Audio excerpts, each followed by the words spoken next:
Assalamualaikum warahmatullahi wabarakatuh. Halo, selamat siang pemirsa. Di siang hari yang cerah ini secara hati kita, kami akan menghadirkan beragam informasi untuk Anda bersama saya Ana Telita dan Putri Windasari. Sehat, Put? Sehat, Alhamdulillah. Kita masih tetap membahas soal kasus pembunuhan Vina dan Eki ya. Dan yang terbaru adalah Hotman Paris nih, tim kuasa hukum dari keluarga Vina. Ini meminta Presiden Jokowi untuk turun tangan membentuk tim pencari fakta agar mengungkap kasus ini menjadi terang benderang. Tapi sebelum kita membahas itu, kita punya informasi pertama untuk Anda pemirsa.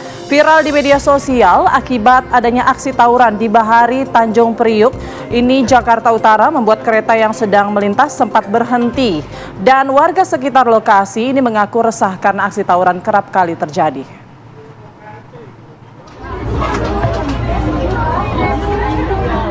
Inilah video amatir yang viral di media sosial. Rekaman ini memperlihatkan para penumpang kereta api ketakutan dan juga bersembunyi lantaran terjadinya aksi tawuran di perlintasan rel kereta api di Kampung Bahari Tanjung Priuk, Jakarta Utara yang juga membuat kereta sempat berhenti.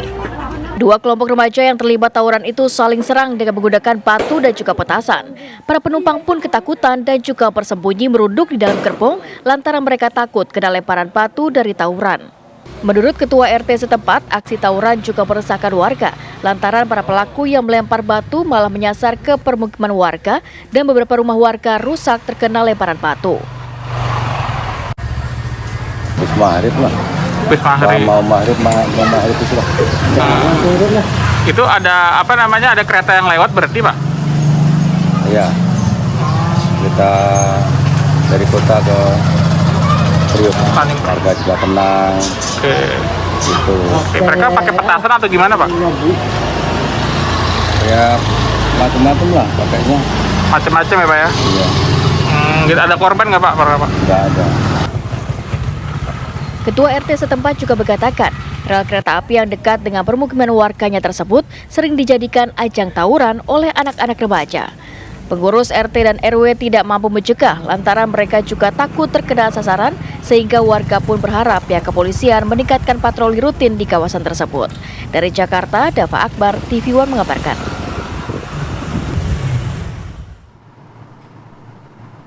Informasi lainnya untuk Anda pemirsa, ini media sosial digegerkan dengan aksi petugas parkir yang bermain judi online dengan menggunakan mesin transaksi elektronik parking di Kota Medan, Sumatera Utara. Ya, Dinas Perhubungan Kota Medan langsung menindak tegas dan memecat petugas tersebut.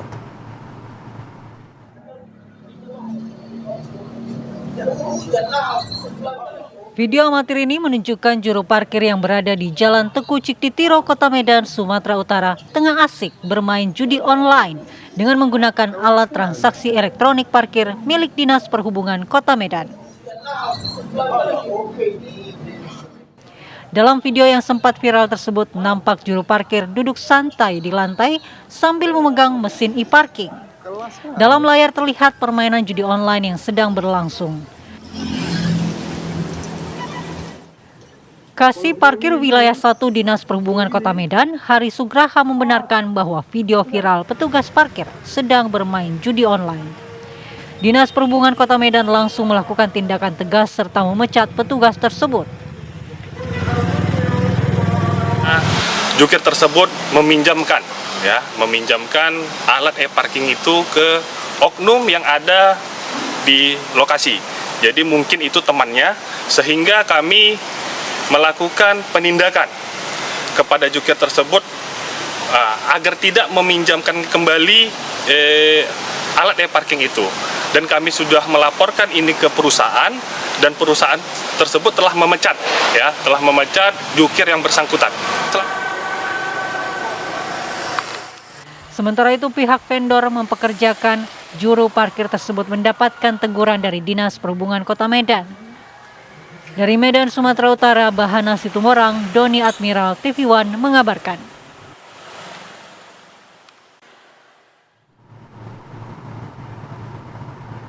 Ya pemirsa, kasus mayat tanpa kepala di Kabupaten Bungo Jambi menemui titik terang.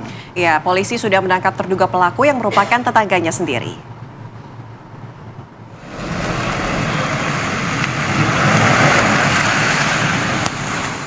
Setelah melakukan penyelidikan dan juga melakukan olah tempat kejadian perkara, tim Satreskrim Polres Bungo bersama tim Resmo Polda Jambi berhasil menangkap seorang pria yang berinisial S yang merupakan terduga pelaku pembunuhan yang mayatnya tanpa kepala dan ditemukan mengapung di Sungai Patang Tepo, Desa Sungai Mancur, Kecamatan Tanah Sepenggal, Lintas, Kabupaten Bungo Jambi.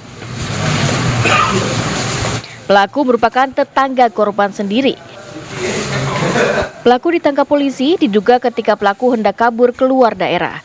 Polisi lalu menggiring pelaku ke Mapolres Bungo untuk dilakukan pemeriksaan untuk mengetahui motif pelaku.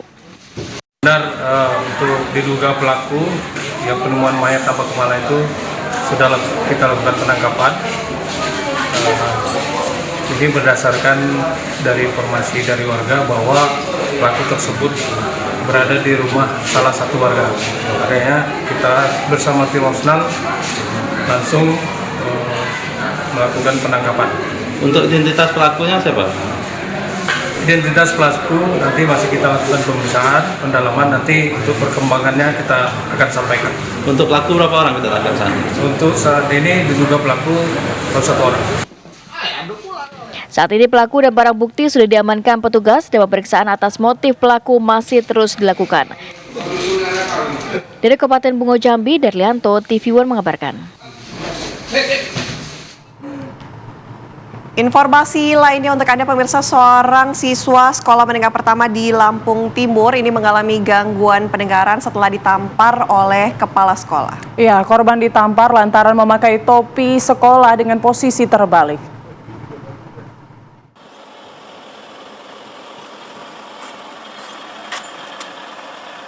Siswa SMP Negeri 1 Raman Utara, Kabupaten Lampung Timur ini mengalami gangguan pendengaran setelah ditampar oleh kepala sekolah sebanyak 8 kali. Sering namparin muridnya. Peristiwa bermula ketika remaja berusia 15 tahun tersebut akan mengambil nomor ujian di ruang tata usaha sekolah.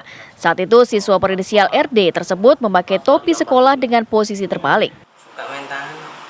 Melihat hal tersebut, kepala sekolah kemudian memanggil RD. Namun tanpa diduga, sang kepala sekolah langsung menampar RD sebanyak 8 kali hingga telinganya berdengung dan mengalami gangguan pendengaran. Beberapa jam setelah ditampar oleh kepala sekolah, kondisi pendengaran RD tidak kunjung membaik. RD kemudian menceritakan peristiwa penamparan tersebut kepada kedua orang tuanya. Orang tua korban telah melaporkan peristiwa penamparan yang dilakukan kepala sekolah ke Polsek Raman Utara. Namun setelah melaporkan peristiwa tersebut, orang tua mendapat intimidasi dari oknum koordinator wilayah pendidikan Raman Utara, Lampung Timur. Waktu hari Senin itu kan mau ujian apa ulangan itu loh Pak, mau ngambil nomor. Nah dia pakai topi dibalik. Ya udah itu, cuma itu aja. Diapain? Kalau dikampleng sama dikamplengi kan katanya beda. Kalau dikampleng kan cuma sekali, kalau dikamplengi kan berkali-kali. Ya itu. Iya, cuma topi dibalik aja loh Pak, enggak cuma anak saya, banyak temennya. Terkait peristiwa penamparan siswa SMPN 1 Raman Utara, pihak Dinas Pendidikan Lampung Timur akan melakukan pemanggilan terhadap kepala sekolah untuk klarifikasi. Selain itu, Dinas Pendidikan Lampung Timur juga akan menurunkan tim. Itu nanti akan kita lakukan pemanggilan dan dilaksanakan klarifikasi seperti apa terjadinya hal tersebut, dan nanti tentunya kita akan melakukan tim untuk melihat aslinya seperti apa kejadian tersebut. Adapun kalau memang itu terjadi benar-benar seperti itu, yang jelas secara kedinasan bagi kami sangat menyayangkan hal tersebut. Dari Lampung Timur, Lampung, Pujiansyah, TV One mengabarkan. Pemirsa, sebuah pernikahan dini terjadi di Pemalang, Jawa Tengah dan viral di media sosial. Ya, pernikahan ini menjadi sorotan lantaran kedua pengantin masih di bawah umur dan duduk di bangku SMP.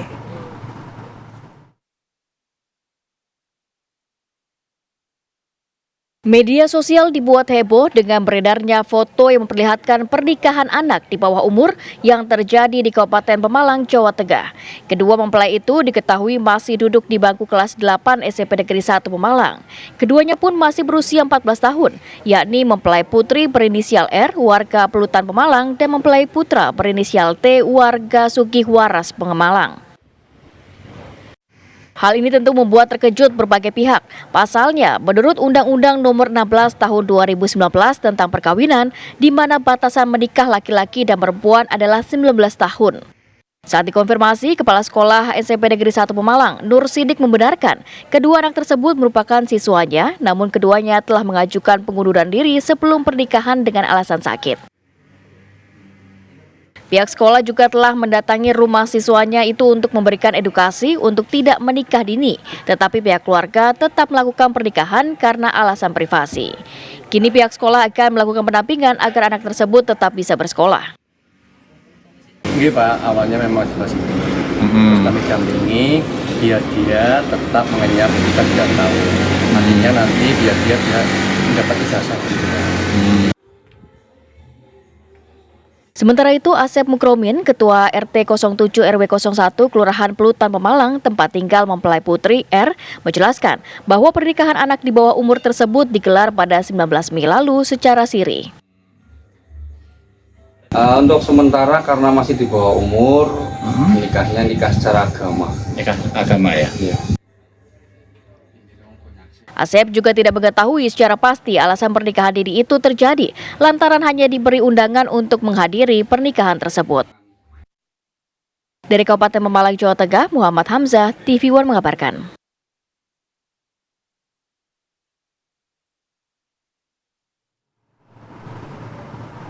Pemirsa, selebgram Ria Ricis menjadi korban pemerasan dan diancam foto dan video pribadinya ini akan disebar. Apa motifnya? Sesaat lagi di Apa Kabar Indonesia Siang.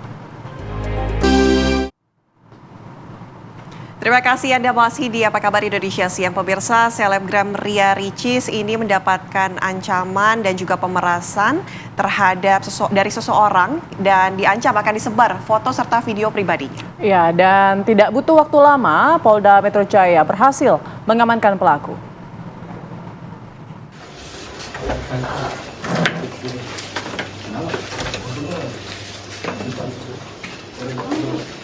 Pria berinisial AP ditangkap jajaran Subdit Cyberdit Reskrimsus Polda Metro Jaya di Jalan Suplir Cipayung, Jakarta Timur. AP ditangkap petugas karena melakukan pemerasan terhadap YouTuber Ria Ricis. Selain mengamankan pelaku, petugas juga menyita telepon genggam yang digunakan untuk melakukan aksi kejahatan. Pelaku dan barang bukti diamankan di Mapolda Metro Jaya untuk kepentingan penyidikan.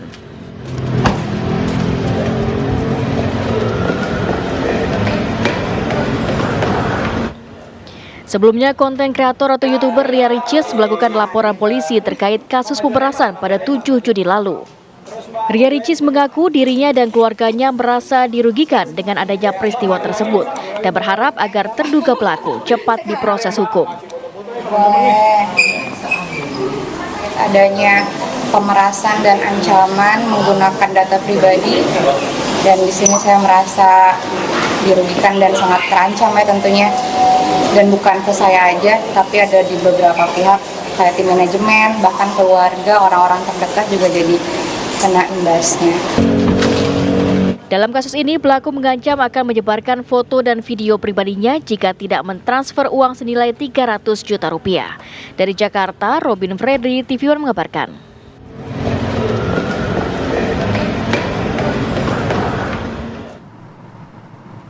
Ya, lantas apa motif pemerasan terhadap Ria Ricis? Sudah bergabung bersama kami Direktur Reserse Kriminal Khusus Polda Metro Jaya, Kombes Pol Ade Safri Simanjuntak. Selamat siang, Bapak. Selamat siang, Assalamualaikum. Waalaikumsalam. Pak Dir, seperti apa perkembangan kasus pemerasan terhadap Ria Ricis? Apa motif pelaku? Ya, yang pertama bahwa benar pada tanggal 7 Juni 2024, pelapor atas nama RY atau yang dikenal dengan selebgram Ria Ricis melaporkan dugaan tindak pidana yang terjadi ke SPKT Polda Metro Jaya terkait dengan pengancaman melalui media elektronik yang diduga dilakukan oleh tersangka AP terhadap dirinya atau pelapor ataupun dalam hal ini korban yang dilakukan melalui manajer ataupun asisten pribadi daripada pelapor. Selanjutnya rangkaian upaya penyelidikan dan penyidikan dilakukan oleh tim penyidik dari Subdit Cyber di Treskrimsus Polda Metro Jaya, dan pada tanggal 10 Juni 2024 dini hari pukul 01.20 tim penyidik berhasil melakukan upaya paksa penangkapan terhadap tersangka AP, dan selanjutnya dibawa ke kantor penyidik untuk dilakukan penyidikan lebih lanjut atas dugaan tindak pidana yang terjadi. Adapun dari hasil pemeriksaan terhadap tersangka, bahwa saat ini untuk tersangka dalam melakukan dugaan tindak pidana yang terjadi didasarkan atas motivasi atau motif ekonomi, di mana dalam melakukan pengancaman terhadap pelapor ataupun korban ini yang dilakukan melalui asisten pribadi maupun manajer daripada pelapor, tersangka AP mengancam akan menyebarkan informasi ataupun dokumen elektronik yang diretas melalui illegal access yang dilakukan oleh tersangka melalui sistem elektronik dari pelapor ataupun korban ini, dan kemudian diupload di 3 media sosial yang dibuat oleh tersangka AP, baik itu di Instagram dengan nama pengguna Moana Lisius, kemudian Twitter dan nama pengguna Hobot Message, maupun dari akun TikTok dengan nama pengguna Reunion 4. Di mana dari unggahan yang dilakukan oleh tersangka AP di 3 media sosial yang dibuat oleh tersangka AP ini, kemudian itu di screenshot dan kemudian ditransmisikan ataupun didistribusikan kepada manajer maupun asisten pribadi dari para pelapor, dengan ancaman apabila tidak memberikan uang sebesar 300 juta rupiah ke nomor rekening atas nama J yang telah disampaikan oleh tersangka AP, maka tersangka AP akan mengancam untuk menyebarkan foto ataupun konten video pribadi milik dari pelapor ini. Demikian, Mbak. Oke. Pak Ade, begini, kita mendapatkan informasi bahwa pelaku AP ini merupakan orang terdekatnya dari Ria Ricis. Nah, bagaimana dia mendapatkan akses foto tersebut? Betulkah dia memang mendapatkan handphone Ria Ricis yang terdahulu atau seperti apa, Pak? Jadi betul, Mbak, jadi ada beberapa akses ilegal ataupun illegal akses ataupun pertasan secara ilegal yang dilakukan oleh tersangka AP ini terkait untuk mendapatkan informasi ataupun dokumen elektronik pribadi milik daripada pelapor ini, baik itu melalui handphone maupun melalui record CCTV yang didapatkan oleh tersangka, seperti itu, Mbak. Oke, artinya ini pelaku atau tersangka ini sudah memposting begitu ya di 3 sosial media tadi, atau seperti apa, Pak?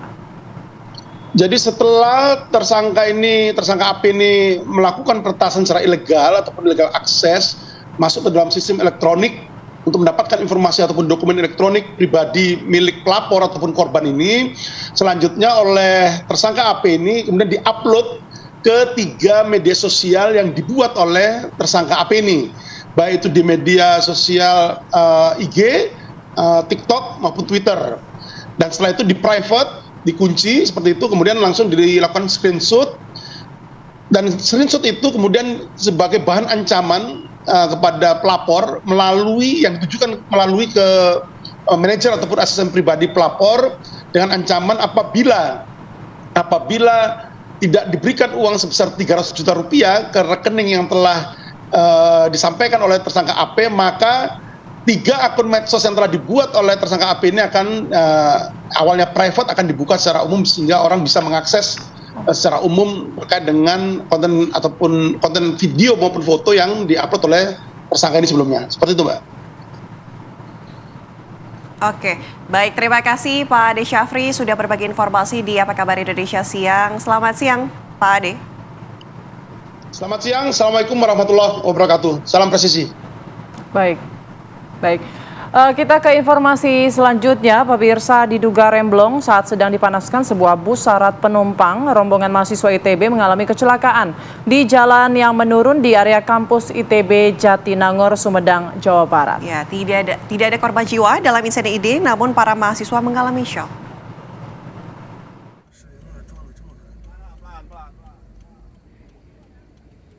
Dalam video amatir yang beredar ini tampak sebuah bus pariwisata berisi sekitar 30 kursi terperosok dan tersangkut di trotoar jalan di area kampus ITB Jatinangor, Kabupaten Sumedang, Jawa Barat. Akibat kecelakaan ini, pecahan kaca pun berserakan serta terlihat satu ambulans berada di lokasi kejadian. Diduga satu bus mengalami remblong dan melaju di jalan yang menurun hingga menabrak 3 bus lainnya, serta menabrak portal parkir hingga hancur. Sebelum akhirnya bus berhenti tersangkut di trotoar bundaran kawasan gerbang kampus ITB Jatinangor. Pihak kepolisian pun memastikan tidak ada korban jiwa dalam insiden ini. Jadi ada salah satu bis udah direm tangan, cuma mungkin karena beban atau posisi parkir yang agak menanjak akhirnya ngeblos ke depan, kemudian sempat menyerempet 3 bus ke depan, dan bus yang ketiga ini sempat menabrak trotoar bunga yang ada di wilayah dalam ITB. Tapi alhamdulillah tidak ada korban, baik mahasiswa ataupun supir tidak ada. Akibat kecelakaan ini, perjalanan kuliah lapangan pun dibatalkan lantaran para mahasiswa penumpang bus mengalami syok. Dari Sumedang, Jawa Barat, Lutfi Setia Rafsjani, TV One mengabarkan.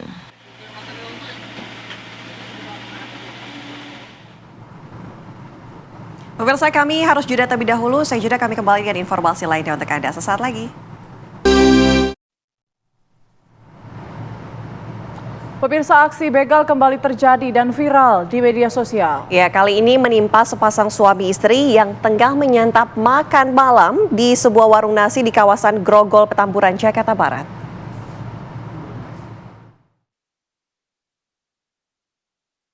Inilah rekaman video kamera pengawas yang memperlihatkan aksi begal yang menimpa sepasang suami istri saat menyantap makanan di sebuah warung nasi di kawasan Grogol, Petamburan, Jakarta Barat. Seorang pria dengan mengenakan topi datang dan menyatroni pasangan suami istri tersebut. Lalu sambil menodongkan senjata tajam, pelaku merampas telepon genggam korban. Pelaku langsung kabur mengendarai motor bersama seorang temannya. Apa aja sih Mbak yang diambil? HP doang.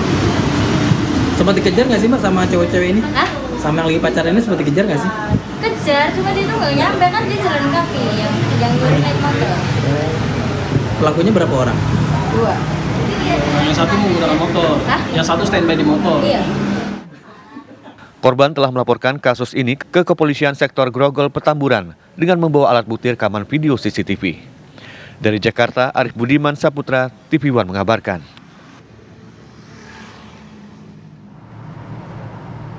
Kami ajak Anda pemirsa bergabung bersama Iman Fajar, rekan kami yang sudah berada di lokasi untuk menceritakan bagaimana sebenarnya peristiwa itu terjadi. Iman, silakan laporan Anda.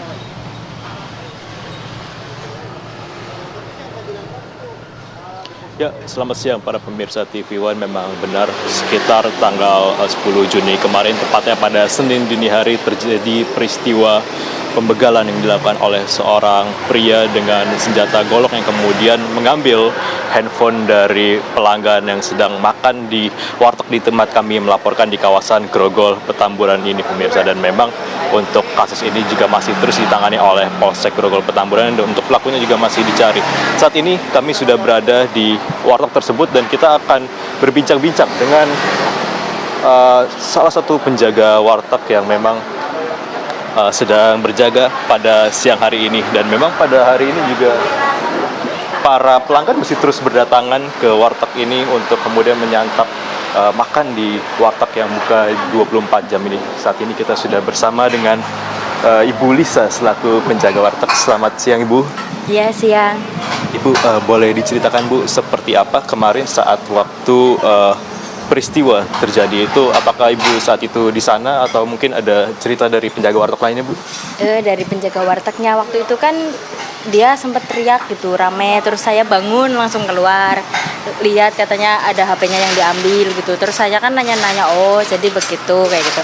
Terus ya udah, terus yang ngejar kan nggak ketangkep ya, orang yang ngejarnya gitu. Terus dari pihak yang korbannya itu langsung lapor ke polisi. Terus polisi sore-sore kesini nanyain rame, ada buat itu juga kayak berita itu minta sama saya, tapi saya kan. Berarti setelah kejadian pada hari Senin dini hari kemarin ya Bu ya? itu seperti apa aktivitas di warteg ini? Apakah kemudian masih berjalan seperti biasanya atau mungkin ada wartawan-wartawan atau polisi-polisi yang datang, Bu? Ada ya wartawan sama polisi, terus Polda juga datang, Polsek kayak gitu pada datang. Tapi kan yang katanya yang keterima sih cuma Polsek doang. Tapi untuk para polisi ini datangnya kapan? Apakah Senin dini hari kemudian Senin siangnya langsung datang atau hari Selasanya atau baru hari ini? Senin sorenya, ya jam 4-an dia datang ke sini. Oke, Bu, kalau misal kita lihat di sini juga banyak CCTV yang telah terpasang di warteg ini ya, Bu, dan ini juga membantu dari pihak kepolisian untuk kemudian mencari pelakunya dengan adanya rekaman CCTV yang ada di warteg ini. Apakah memang di kawasan ini memang cukup rawan, Bu, untuk kejahatan seperti ini? Iya, cukup rawan. Kalau misal jam kayak malaman gitu, di sini tuh udah mulai sepi yang jualan. Kayak yang buka cuma di sini, terus sebelah sana tuh yang buka. Jarang ada yang kayak pedagang yang di jalanan tuh yang buka, jarang. Nggak ada. Karena rawan di sini. Kalau kita lihat sebelumnya kan memang peristiwanya terjadi pada dini hari ya, Bu. Apakah memang banyak pelanggan yang datang sekitar dini hari? Apakah memang warung ini buka sepanjang 24 jam? Iya, 24 jam. Pelanggannya cuma mereka berdua yang lagi makan. Pas itu kan dia mau menjelang pagi ya, jam 4:30. Jadi dia berdua tuh makan. Yang makan berdua doang, itu cowok sama cewek. Kalau dari rekaman CCTV itu kita melihat kan memang pelaku datang tiba-tiba itu, apakah memang pelaku ini adalah warga sekitar sini atau memang warga yang tidak dikenal itu datang?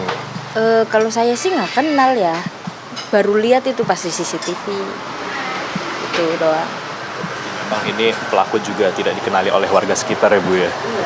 Oke, mungkin terakhir nih, Bu, seperti apa nih harapannya pada pihak kepolisian yang saat ini sedang menangani kasus ini dan juga untuk kemudian keamanan di lingkungan sekitar Grogol Petamburan, bagaimana harapannya, Bu? Ya katanya sih sudah tersangka, tapi nggak tahu ya udah ketemu apa enggak.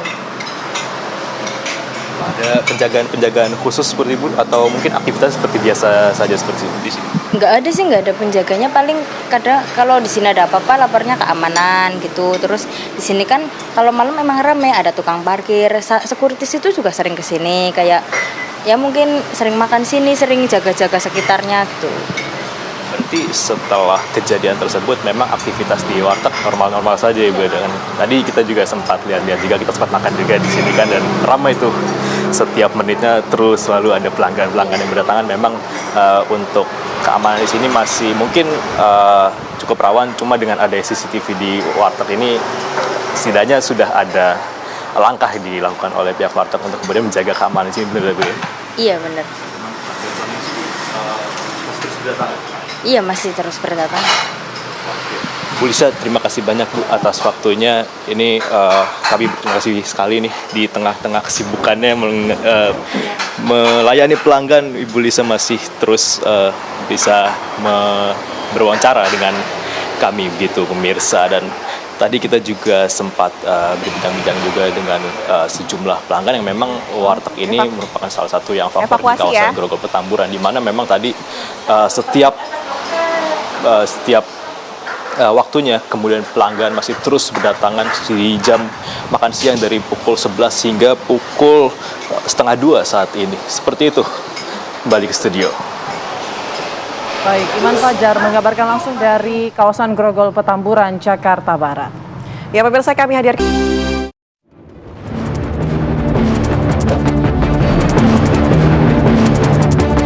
Ini tidak mungkin lagi terbongkar secara keseluruhan kalau hanya mengandalkan penyidikan yang sekarang yang fokusnya hanya PK.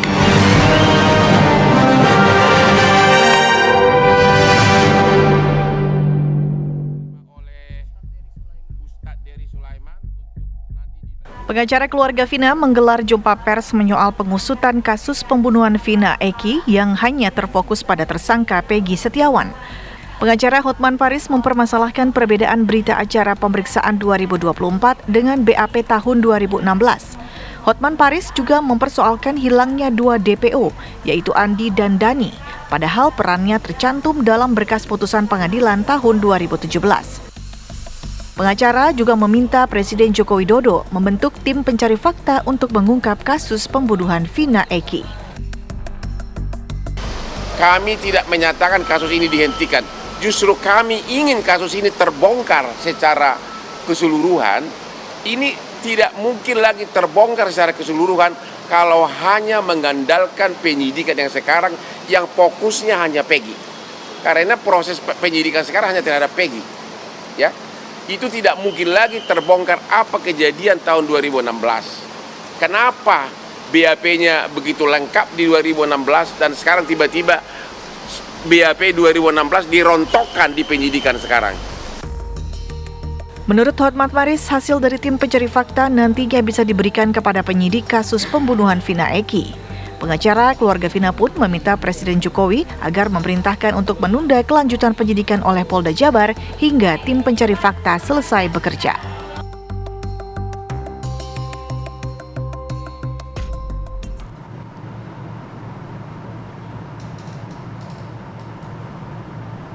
Ya pemirsa, tim kuasa hukum dari keluarga Vina mendesak Presiden Joko Widodo untuk membentuk tim pencari fakta agar mengungkap kasus pembunuhan Vina dan Eki. Bagaimana urgensi pembentukan tim pencari fakta ini sudah bergabung bersama kita kuasa hukum dari keluarga Vina, Putri Maya Rumanti. Selamat siang, Mbak Putri.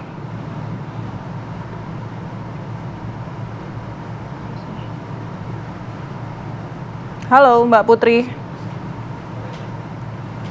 Sorry, saya baru Ya, tampaknya ada gangguan komunikasi ya. Betul sekali. Ini kita ingin tahu kemarin setelah adanya konferensi pers terkait dengan kasus ini, ada fakta-fakta baru yang terungkap. Nanti kita akan langsung tanyakan kepada kuasa hukum dari tim Hotman 911 yang juga merupakan kuasa hukum dari keluarga almarhum Vina. Sudah bergabung bersama kami Putri Maya Rumanti. Mbak Putri. Halo Mbak Putri. Ya. Baik, kita masih mencoba ya. Oke, baik Mbak Putri, apa urgensinya tim kuasa hukum dari keluarga Vina kemudian mendesak Presiden Jokowi untuk membentuk tim pencari fakta? Apakah polisi belum cukup maksimal dalam mengungkap kasus ini?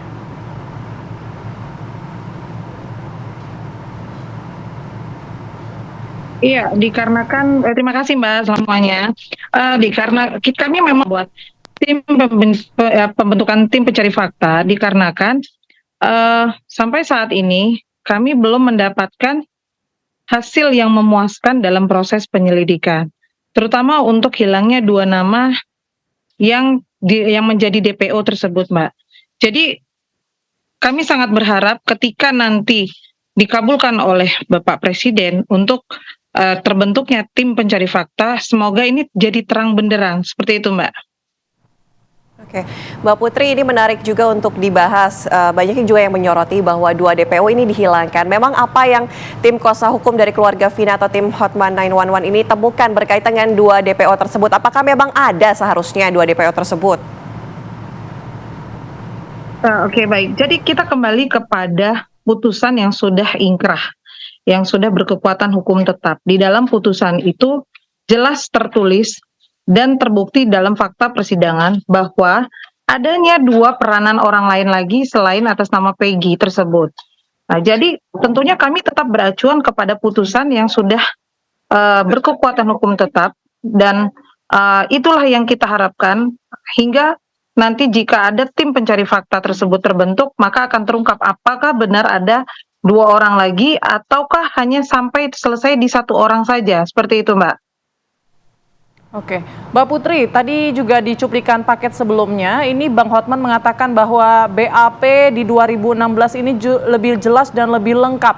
Nah, apa yang Anda temukan? Apakah memang BAP saat ini memang tidak begitu jelas kalau kita bandingkan dengan 2016? Ya, maksudnya Pak Hotman itu adalah di dalam BAP di 2016 itu, sebelum mereka melakukan pencabutan keterangan di Polda, itu jelas tertuang ada peranan dari masing-masing para pelaku dari ke-8 orang terpidana tersebut, Mbak. Oleh karenanya, hingga di Polda dicabut ini kan menjadi simpang siur akhirnya. Nah, namun di fakta persidangan, dari BAP yang telah tertuang di 2016 itu, kemudian disidangkan dan terbukti di dalam fakta-fakta persidangan. Begitu. Jadi kalau saat ini BAP yang saat ini kami belum mendapatkan informasi secara detail dari Polda Jabar. Tetapi perihal BAP di 2016 itu sesuai dengan hasil dari persidangan tersebut, Mbak. Oke, Mbak Vina, berkaitan dengan satu tersangka yang sudah diamankan, Peggy Setiawan, ini juga sempat ada keraguan yang muncul dari tim kuasa hukum. Apa saja yang menyebabkan keraguan ini muncul berkaitan dengan penetapan tersangka tersebut yang dikatakan oleh Hotman Paris ini agak terburu-buru? Iya, jadi begini, salah satunya adalah kami tidak meyakini secara langsung bahwa Peggy saat ini adalah pelaku utama ataupun pelaku yang DPO yang dicari selama ini. Dikarenakan melihat latar belakang Peggy adalah seorang kuli bangunan dan kemudian melihat latar belakang keluarga Peggy. Nah, itulah yang menimbulkan kecurigaan bagi kami tim Hotman 911 untuk tidak mempercayai apabila memang benar Peggy adalah pelakunya, dan itulah yang menjadi pertanyaan kenapa sulit sekali untuk dilakukan penangkapan begitu. Kan saat itu Peggy sudah sempat sempat digeledah rumahnya dan diambil barang bukti, dan kenapa tidak dilanjutkan begitu, Mbak? Oke, baik. Mbak, mungkin bisa dijelaskan soal pernyataan Bang Hotman yang mengatakan sepertinya polisi ini terkesan terlalu berfokus pada Peggy Setiawan. Iya. Jadi kan saat ini yang kita ketahui itu tadi kembali di dalam putusan itu ada 3 nama yang harusnya menjadi DPO. Kita jangan terfokus hanya kepada Peggy Setiawan. Kita harus mencari juga 2 orang yang diduga masih berkeliaran tersebut. Bisa jadi juga lebih dari 2 orang yang kami perkirakan begitu. Maka kami tidak hanya ingin fokus di 1 orang saja. Peggy sudah memiliki kuasa hukum, berarti ada upaya hukum yang dapat dilakukan oleh kuasa hukumnya untuk membela kepentingan Peggy. Nah, kami juga berharap jangan hanya Peggy saja yang diurusi, tapi 2 orang tersebut dicari juga. Kalaupun memang namanya tidak ada dalam pemeriksaan saat ini atau dianggap fiktif, nah kami meminta secara detail lagi untuk Polda Jabar memeriksa kaitan-kaitan orang-orang yang diduga dicurigai turut serta di dalam proses tersebut, Mbak. Oke, begini Mbak Putri, juga sempat dikatakan oleh Bang Hotman pada saat konvers kemarin bahwa sempat ada keluarga dari Eki yang menyatakan ingin bergabung begitu satu kuasa hukum, namun akhirnya ditolak karena ada beberapa kejanggalan. Nah, ini mungkin bisa diinformasikan kejanggalan seperti apa hingga akhirnya pihak Eki sendiri ditolak begitu untuk penggabungan kuasa hukum ini? Iya, jadi perihal kami menolak menjadi kuasa hukum dari Pak Rudiana, karena kan sejak awal kami sudah coba untuk menghubungi Pak Rudiana, baik melalui telepon, WhatsApp, dan mungkin melalui orang-orang terdekat Pak Rudiana. Tapi hingga saat kemarin, 5 hari yang lalu, barulah kami dihubungi oleh salah satu orang suruhan dari Pak Rudiana untuk bertemu dengan kami. Oleh karenanya di sini kami memiliki hak untuk tidak menerima atau mendampingi Pak Rudiana dikarenakan menurut kami ada sesuatu hal yang disembunyikan oleh Pak Rudiana sehingga dia tidak muncul sejak awal, begitu Mbak. Oke, tapi apakah sudah ditanyakan begitu hal-hal yang mungkin dirasa disembunyikan oleh Pak Rudiana? Belum Mbak, belum. Karena kami belum bertemu secara langsung, baru berkomunikasi 1 kali. Oke, mungkin begini Mbak Putri, kejanggalan-kejanggalan itu dirasa ada begitu, kemudian sampai saat ini pun ada 2 DPO yang dinyatakan sebagai fiktif, artinya tidak ada, difokuskan kepada Peggy Setiawan. Nah, mungkin langkah selanjutnya yang akan tim kuasa hukum dari keluarga Vina ini lakukan apa? Apa yang kemudian akan dicari kembali? Kami tetap akan mengumpulkan bukti-bukti yang berkaitan dengan kasus pembunuhan Vina, baik dari beberapa nama orang Peggy ataupun dari TKP-TKP yang kami dapati saat ini, Mbak. Tentunya kami tidak bisa berasumsi sendiri apakah ini benar atau tidak. Tetap kami akan merangkum seluruhnya terlebih dahulu sambil kami memberikan saran dan masukan kepada Polda Jabar, begitu. Oke, baik. Mbak Putri, kalau kita melihat saat ini ada BAP yang kemudian dicabut yang membuat salah satu terpidana ini Rivaldi rencananya akan mengajukan PK. Tanggapan dari tim kuasa hukum keluarga Vina seperti apa? Kalau seperti itu yang kami ketahui kan Mbak, mereka dari 7 terpidana itu kan sudah mengajukan gerasi di tahun 2020. Seharusnya saat itu mereka harus mengajukan PK terlebih dahulu baru gerasi. Nah, tapi kan saat ini mereka sudah mengajukan gerasi dan itu ditolak. Nah, di dalam proses dan syarat untuk mengajukan gerasi tersebut adalah mereka sudah menandatangani surat pernyataan bahwa mereka mengakui perbuatan dan menyesal, begitu Mbak. Nah, inilah yang sedang kami mintakan bukti dari kepolisian, apakah benar mereka membuat surat pernyataan untuk mengajukan gerasi tersebut, Mbak. Jadi memang silahkan saja kalau memang ingin melakukan upaya PK, kalau memang masih bisa ya silahkan lakukan upaya PK. Tetapi perlu diingat bahwa mereka sudah melakukan permohonan gerasi di tahun 2020 dan itu ditolak, Mbak. Oke, baik. Terima kasih Mbak Putri Baya sudah. Anda kembali di Apa Kabar Indonesia Siang. Pemirsa, tersangka Peggy Setiawan yang merupakan pembunuh Vina dan Eki pada 2016 silam ini akan tes poligraf untuk mengetahui kejujurannya apakah benar berbohong atau tidak. Kami ajak Anda langsung ke Polda Jawa Barat, sudah ada rekan kami Kurnia Amal di sana. Amal, silakan laporan Anda.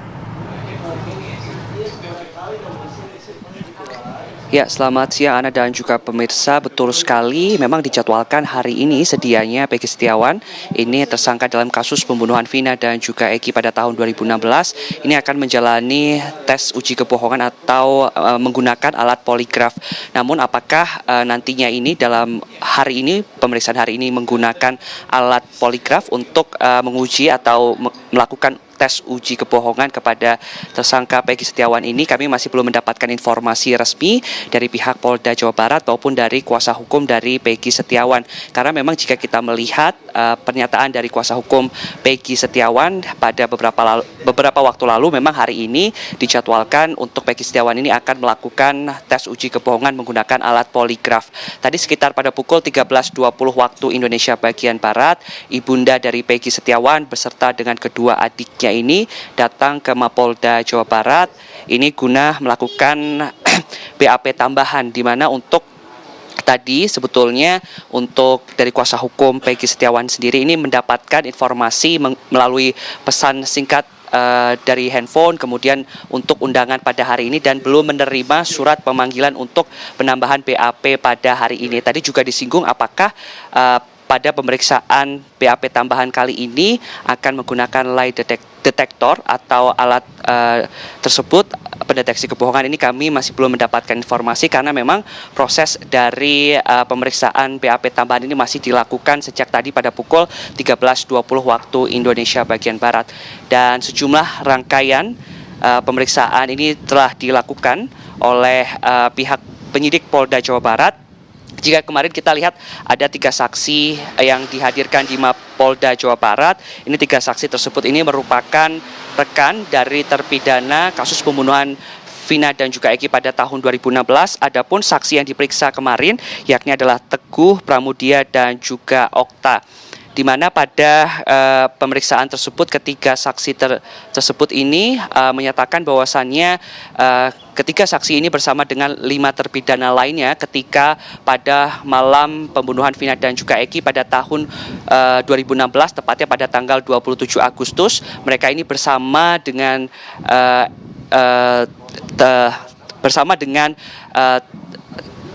terdakwa dalam di rumah Pak RT.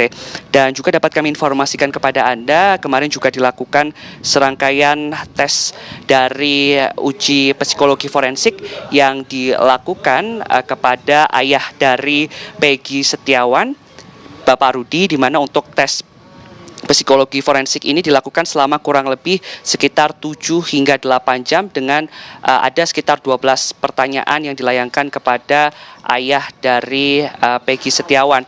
Adapun kemarin juga berdasarkan informasi yang kami dapatkan, ibunda dari Peggy Setiawan ini juga melakukan tes undangan tes psikologi forensik, namun ibunda dari Peggy Setiawan ini menolak karena tidak ada kaitannya dengan proses pemeriksaan. Untuk saat ini kami masih menunggu hasil dari tes BAP di Mapolda Jawa Barat. Untuk sementara kembali ke Anda di studio. Baik, terima kasih Kurnia Amal mengabarkan langsung dari Mapolda Jawa Barat. Ya, usai jeda pemirsa, kami akan kembali dengan informasi mengenai sebuah masjid di Surabaya yang menjadi viral setelah memberikan makan dan juga tempat tidur gratis. Sesaat lagi.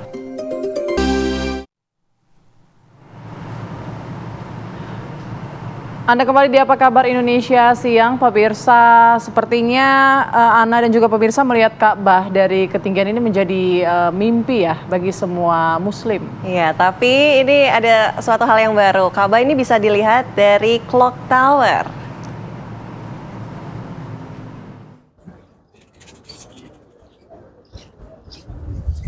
Tak jauh dari Ka'bah terlihat bangunan yang menjulang indah setinggi 607 meter, itulah Royal Clock Tower, Big Ben di jantung kota Mekah. Royal Clock Tower menjadi bangunan dengan arsitektur yang menawan setelah Ka'bah dan Masjidil Haram di Mekah. Saat memasuki Clock Tower, pengunjung terlebih dahulu melalui Museum Clock Tower. Museum ini memiliki 4 lantai yang setiap lantainya mewakili tema yang unik. Lantai pertama mendokumentasikan Menara Mekah, desain arsitektur dan juga fondasinya serta kemajuannya. Lantai kedua memamerkan pengukuran waktu yang digunakan pada zaman dahulu. Lantai 3 menjelaskan bagaimana matahari, bulan dan juga bumi di masa lalu digunakan untuk mengatur kehidupan dan aktivitas. Lantai keempat menggambarkan detail ruang dan juga planet. Di lantai ini pengunjung dapat melihat Masjidil Haram dan Ka'bah dari ketinggian. Clock Tower ini memiliki fitur yang sama dengan Big Ben di London. Royal Clock Tower pun menjadi gedung tertinggi ketiga di dunia. Menara juga dihias dengan mosaik emas sebuah bulan sabit besar dengan berat 107 ton di puncak menara. Fungsi utama Royal Clock Tower ialah memberi informasi waktu sebaik-baiknya kepada seluruh penghuni kota Mekah, sehingga desain jam di Menara Jam Mekah dibuat bisa dilihat hingga radius 12 km. Warna angka putih dan jarum jam dengan latar belakang hijau membuat Clock Tower ini terlihat megah di malam hari. Bahkan banyak pengunjung tidak melewatkan sholat di atas ketinggian bangunan Ka'bah. Dari Mekah, Arab Saudi, Ika Wahyuni, Maya Adnan, Nurul Nurjana, TV One mengabarkan.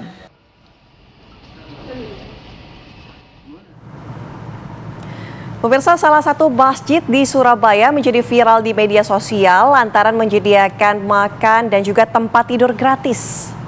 Ya, masjid ini mengadakan kegiatan makan gratis setiap harinya untuk masyarakat.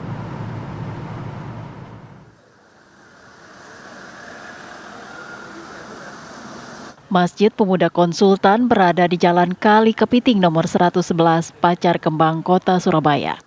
Masjid ini menjadi viral di media sosial karena menyediakan makanan dan tempat tidur gratis.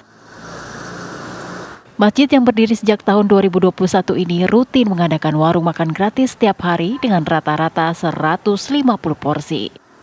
Tak hanya itu, masjid ini juga menyediakan minuman dan snack untuk jemaah yang singgah. Bagi jemaah yang ingin beristirahat, disediakan matras yang empuk dan ruangan ber-AC untuk tidur, sehingga nyaman untuk digunakan. Bahkan di toilet masjid juga terdapat sabun, sampo, dan pasta gigi yang dapat digunakan secara gratis. Walaupun memiliki bangunan yang tak terlalu luas, namun masjid ini selalu ramai dikunjungi karena mampu memberikan banyak manfaat bagi masyarakat. Dari Surabaya, Jawa Timur, tim TV One mengabarkan.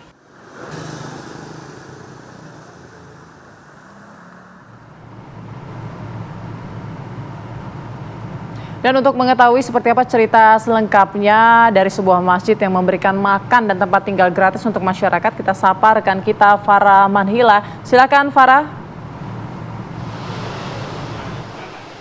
Iya Putri, Ana dan juga pemirsa, memang ini adalah bukan sebuah masjid biasa, melainkan di tempat saya berdiri ini adalah sebenarnya sebuah yayasan bernama Yayasan Masjid Pemuda Indonesia yang sudah memiliki 3 cabang dan pusatnya ini adalah berada di Jalan Kali Kepiting, Tambak Sari, Surabaya, tepat di mana saya mengabarkan saat ini. Dan bisa dilihat pemirsa, begitu masuk saya langsung disuguhkan dengan sebuah pintu yang dalamnya ini adalah Masjid Pemuda Indonesia. Dan bisa dilihat di belakang saya pemirsa, memang secara ukuran Masjid Pemuda Indonesia ini memang tidak besar, namun kebermanfaatannya pemirsa begitu besar dan luar biasa bagi masyarakat, tidak hanya warga Surabaya tapi juga di seluruh Indonesia, bahkan masyarakat mancanegara. Dan untuk mengetahui lebih lengkap cerita tentang Yayasan Masjid Pemuda Indonesia, saya akan ajak Anda untuk berbincang langsung dengan Mas Mufrih ya Mas ya. Assalamualaikum Mas Mufrih, kita boleh ngobrol-ngobrol sebentar ya Mas? Boleh. Ini soal Yayasan Masjid Pemuda Indonesia yang viral di media sosial ini adalah memberikan makan dan juga tempat peristirahatan bagi warga yang membutuhkan gitu ya. Sebelumnya boleh diceritakan bagaimana latar belakang Yayasan Masjid Pemuda Indonesia ini akhirnya membuat sejumlah program, salah satunya makan dan istirahat gratis ini Mas. Ya, alhamdulillah, lagi-lagi yang pertama kita bersyukur ya sebenarnya. Karena bukan kita yang hebat, bukan kita yang pandai, bukan kita yang lagi-lagi viralnya Masjid Pemuda Indonesia ini dikenal oleh banyak orang ini, yaitu terjadi lagi-lagi atas izin Allah sebenarnya Mbak. Tapi kalau misalnya kita juga sebenarnya agak sedikit bingung juga gitu ya, kenapa nih jadi pembicaraan nasional Masjid Pemuda ini, padahal kalau misalnya kita lihat gitu ya, dilihat dari kondisi bangunan masjidnya aja, kita ini nggak terlalu besar, nggak terlalu luas, mungkin bisa dibilang kecil. Panjangnya kita masjid aja ini hanya sekitar 8,3 meter, lebarnya 3,3. Tapi memang kalau kami boleh menceritakan sedikit gitu ya, ada apa aja sih sebenarnya yang ada di Masjid Pemuda Indonesia? Ya kita berusaha untuk bisa menjadi pelayan-pelayannya Allah aja. Jadi menyediakan semisal di depan sana, monggo kalau misalnya ada musafir-musafir ataupun tamu-tamu yang sedang mau berkunjung, istirahat, makan dan lain-lainnya, kita sudah sediakan. Kalau mau istirahat, insya Allah di sini nggak akan diusir gitu ya. Bahkan kita sediakan matras di sana.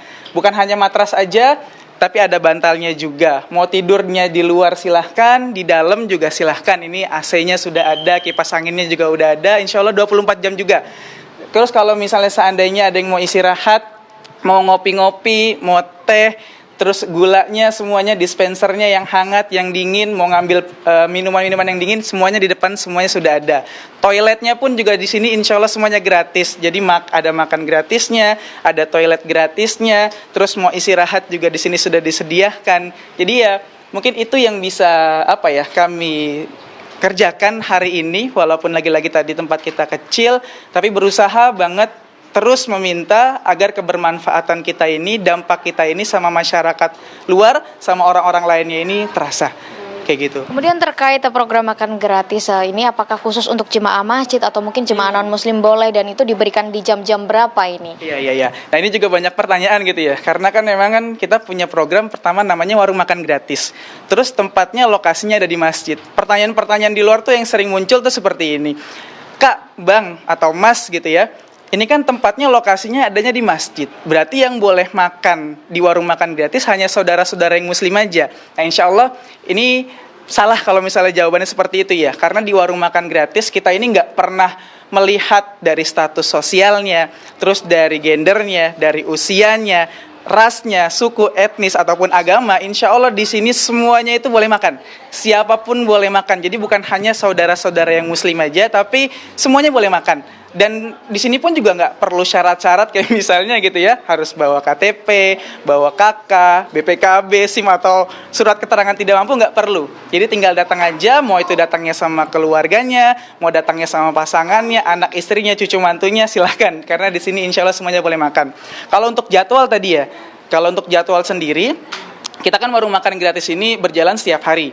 Senin, Selasa, Rabu, Kamis, Jumat, Sabtu. Kita libur hanya di hari Minggu atau hari Ahad, karena itu kita jadikan sebagai istirahatnya para relawan-relawan gitu ya. Terus kalau untuk jam-jam sendiri, yang kita ada jadwal siang, ada jadwal malam, tapi sehari tetap sekali. Yang jadwalnya siang itu ada di hari Selasa, Rabu, sama hari Jumat. Itu mulainya setelah sholat zuhur. Terus kalau yang jadwalnya malam itu ada di hari Senin, Kamis, sama hari Sabtu. Itu mulainya setelah sholat maghrib, kecuali Sabtu.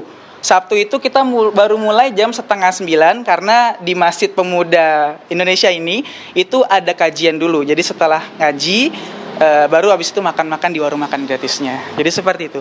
Kemudian terkait tempat istirahat untuk musafir, apakah ini dikhususkan untuk yang perjalanan jauh atau mungkin warga Surabaya boleh, dan persyaratannya ini seperti apa nih Mas? Apakah ada pengecekan data dari orang-orang yang ingin beristirahat di sini? Ya, lagi-lagi di sini semuanya boleh istirahat, sama pun seperti makan. Jadi bukan hanya yang muslim saja, yang non muslim pun juga silahkan kalau misalnya menumpang istirahat, menumpang mandi, makan dan lain-lainnya. Terus kalau untuk syarat-syaratnya, paling kalau untuk yang tamu ya, itu kita minta untuk pengecekan di KTP-nya aja, karena itu menjadi persyaratan untuk kita konfirmasi juga ke RT RW sekitar sini untuk lebih mengkonfirmasi aja. Itu Berapa aja. lama nih Mas diperbolehkan untuk tinggal di Masjid Pemuda Indonesia ini? Kalau dari persyaratan yang ada di kami ini, paling banget maksimal itu tamu-tamu itu kita layani sedemikian mulia gitu ya, itu 3 hari.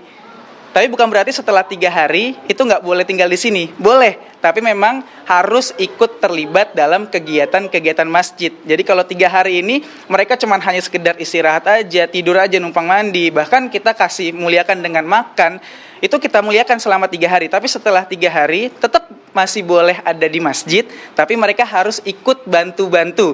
Misal kayak bantu-bantu ngepel, bantu-bantu sikat-sikat, bantu kegiatan warung makan gratis. Pokoknya keterlibat dalam kegiatan yang ada di masjid, seperti itu. Kalau sudah lebih dari 3 hari. Kemudian terkait dengan donatur atau donasi, ini kan pengeluaran yang dikeluarkan akan sangat besar ya Mas ya. 150 porsi setiap harinya, belum lagi tambah orang-orang yang tinggal di sini. Ini bagaimana nih Mas mengantisipasi atau mengatasinya? Kalau untuk donasi sendiri gitu ya, memang ini jadi jadi PR juga sebenarnya buat kami sebagai pengurus masjid dan juga warung makan gratis gitu ya. Tapi ya lagi-lagi ya Mbak, kalau dalam pembicaraan internal kami ini, kalau pakai kalkulator kita sebagai manusia ini kayaknya memang nggak akan bisa gitu ya buat warung makan gratis. Bahkan hitung-hitungan kita tuh selalu minus, kurang, karena kan bahan-bahan yang lain-lainnya, beras naik, daging-dagingan naik dan lain-lain naik, itu lumayan cukup tinggi, apalagi 150 porsi setiap hari. Tapi alhamdulillah sejauh ini banyak banget orang-orang baik, orang-orang dermawan yang ikut membersamai kebaikan yang ada di warung makan gratis dan juga di Masjid Pemuda ini gitu ya. Yang mereka ada yang ngasih donasi lewat uang, ada mereka, kita kan juga live misalnya ya, kita live juga di media sosial, itu juga ada yang ngasih gift misalnya seperti itu. Bahkan banyak juga yang ngirim sedekah bahan makanan dan minuman, kayak misalnya mereka kirim-kirim beras, kirim kecap, sayur, buah-buahan, pokoknya apapun, karena di sini kita nggak melihat jumlah nominalnya dan nggak melihat sedekahnya. Insya Allah apapun itu yang masuk ke sini itu jadi kebaikan-kebaikan, mudah-mudahan ya jadi kebaikan-kebaikan yang ada di warung makan gratis dan Masjid Pemuda. Baik, terima kasih banyak Mas Mafruf atas informasinya, dan pemirsa, alhamdulillah demikian wawancara saya dengan salah satu pengurus Yayasan Masjid Pemuda Indonesia. Ana dan Putri.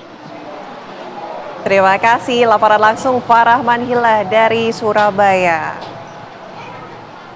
Kita ke informasi selanjutnya, pemirsa. Jelang Hari Raya Idul Adha, Presiden Joko Widodo menyumbangkan 1 ekor sapi seberat 1 ton 50 kg untuk kurban warga Bone. Ya, sapi simental ini sudah divaksin dan bebas dari penyakit kuku dan mulut.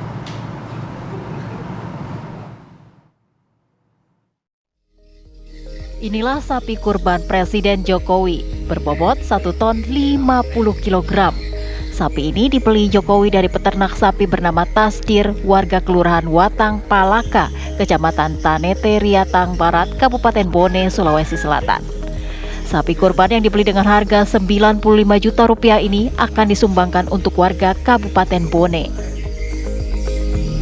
Saya sangat bersyukur sekali Pak, karena sapi kami yang saya ternak selama ini, dia yang terpilih untuk Bapak Jokowi untuk menyumbangkan ke masyarakat Kabupaten Bone.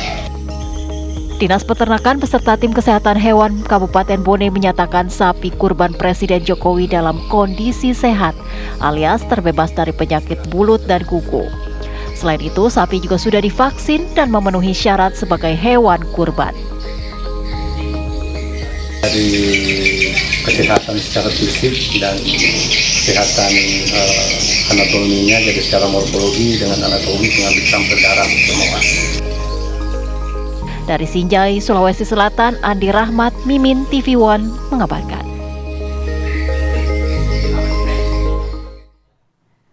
Pemirsa, kami harus jeda terlebih dahulu. Saya jeda, kami hadirkan informasi lainnya untuk Anda di Apa Kabar Indonesia Siang bersama Anda dan Putri sesaat lagi.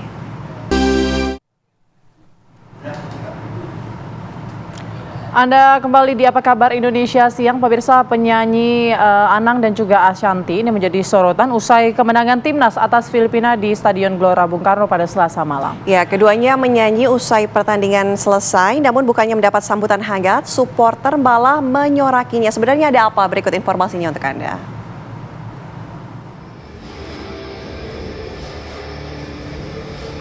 Kemenangan timnas Indonesia atas Filipina menjadi momen bersejarah karena untuk pertama kalinya Indonesia melangkah jauh hingga putaran ketiga kualifikasi Piala Dunia 2026. Di akhir laga, momen tersebut ditutup penampilan duo Anang Ashanty dan rekan musisi yang menyanyikan sejumlah lagu kebangsaan. Penampilan mereka sempat menyemarkan stadion. Namun situasi berubah saat para pemain timnas mulai berkumpul bersama di tengah lapangan.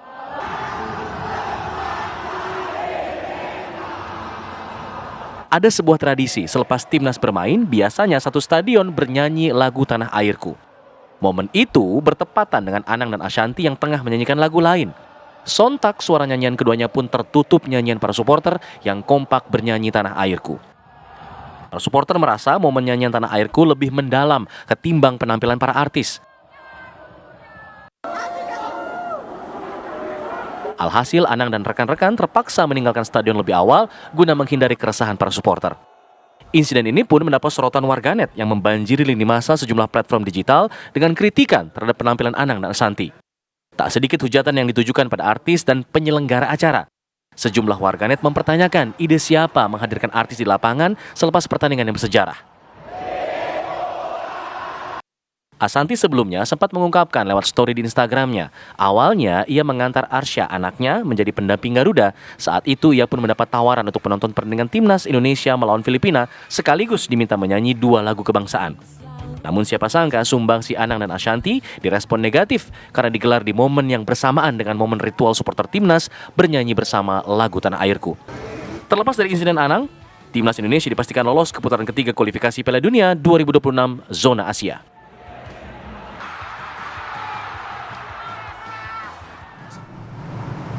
Ya, informasi lainnya untuk Anda pemirsa, konten kreator dan juga YouTuber Ria Ricis ini menjadi korban pemerasan dan diancam akan disebarkan foto dan video pribadi oleh seseorang. Iya, tak butuh waktu lama Polda Metro Jaya berhasil mengamankan pelaku pemerasan.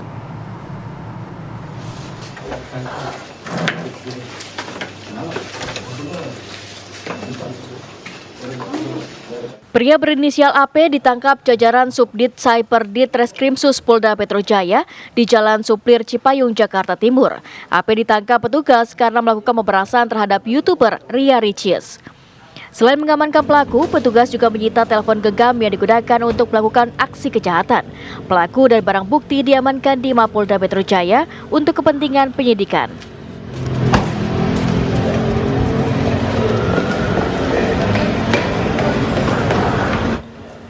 Sebelumnya, konten kreator atau YouTuber Ria Ricis melakukan laporan polisi terkait kasus pemerasan pada 7 Juni lalu.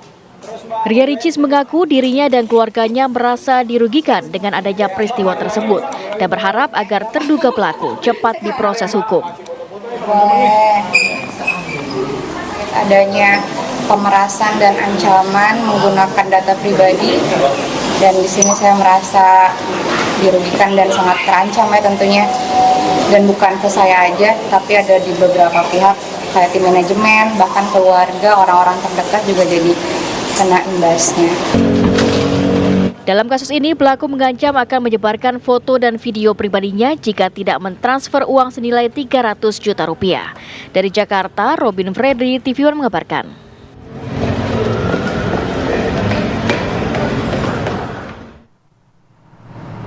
Pemirsa, perceraian publik figur selalu menjadi perhatian publik. Ya, dan berikut adalah 5 perceraian pesohor baik di Indonesia ataupun di mancanegara yang kemudian menyita perhatian publik.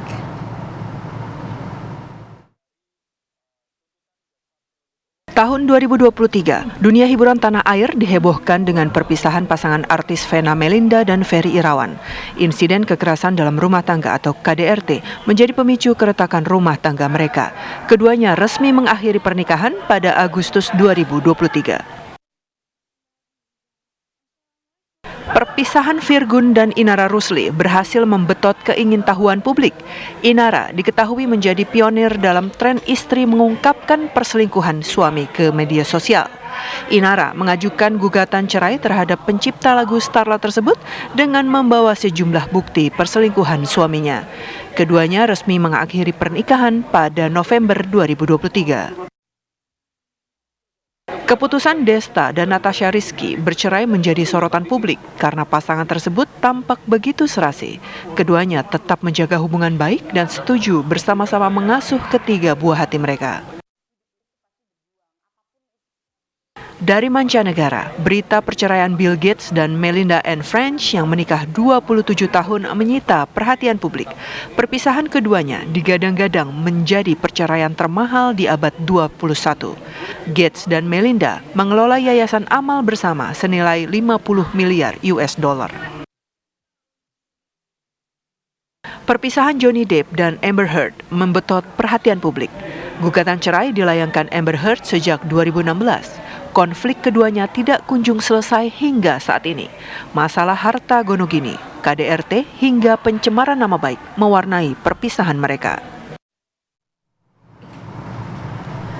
Pemirsa, Dewan Keamanan PBB menyetujui dan juga mengadopsi resolusi yang dirancang oleh Amerika Serikat untuk gencatan senjata di Gaza. Ya, sebanyak 14 suara mendukung dan Rusia memilih abstain. Berikut laporan khusus Yandri Subekti dari markas PBB di New York, Amerika Serikat. Dewan Keamanan PBB akhirnya menyetujui resolusi gencatan senjata di Gaza yang diusulkan oleh pemerintah Amerika Serikat pada Senin 10 Juni kemarin, di mana 14 negara anggota Dewan Keamanan PBB menyetujui dan 1 negara anggota DKPBB yaitu Rusia abstain. Gencatan senjata yang sudah disetujui akan dilakukan dalam 3 fase. Fase pertama mencakup gencatan senjata secara penuh dan menyeluruh dengan membebaskan warga Israel yang disandera oleh Hamas, pertukaran tahanan warga Palestina oleh Israel.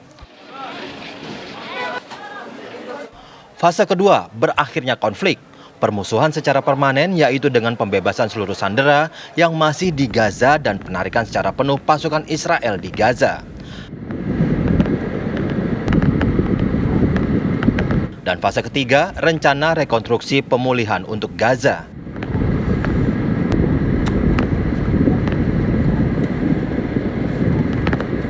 Diharapkan dengan disetujuinya resolusi gencatan senjata ini akan mengakhiri konflik berkepanjangan antara Israel dengan Hamas Palestina.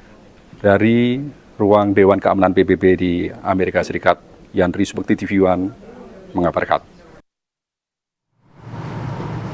Pemirsa, karya seorang mahasiswa asal Indonesia digadang-gadang digunakan dalam proyek NASA ke Mars. Ya, Firmansyah Nur Indraseta, alumni dari Hanover Hochschule, ini menciptakan sistem koil tarik ulur yang ringan namun kuat.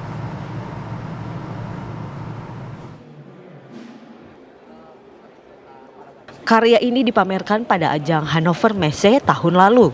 Hannover Messe merupakan pameran teknologi dan inovasi terbesar dunia. Teknologi dan inovasi ini tidak hanya digunakan untuk memecahkan masalah masa kini, tetapi juga masa datang. Selain menampilkan produk teknik inovasi perusahaan dari seluruh dunia, Hannover Messe juga menampilkan karya unggulan sekolah-sekolah tinggi di Jerman. Salah satunya adalah karya Firmansyah Nur Indraseta, mahasiswa Hanover Hochschule asal Indonesia. Alat yang kami kembangkan ini, yang saya kembangkan, sangat robust pertama dan juga compact. Kalau kita lihat di sini, formnya dia atau bentuknya ini terlihat panjang, tapi ini bisa dilipat. Dan ini berarti akan dapat mengiri tempat atau kita bisa bilang compact. Yang kedua, yang paling penting di sini adalah lightweight, karena barang ini akan digunakan terutama di drone ataupun juga di industri. Dan lightweight ini namun mempunyai kekuatan yang seperti baja, itu yang benar-benar penting menurut saya dan suatu inovasi yang bagus.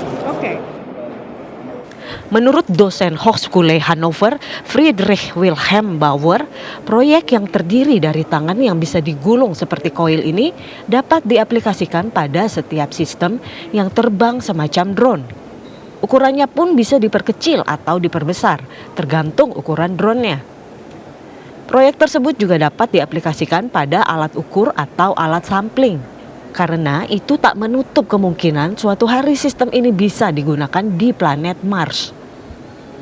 Dari Hannover, Jerman, Miranti Hirschman, TV One mengabarkan. Pemirsa, informasi tadi sekaligus menjadi penutup jumpa kita di Apa Kabar Indonesia Siang. Saya Natelita. Dan saya Putri Windasari, pamit undur diri. Terima kasih atas kebersamaan Anda. Sampai jumpa.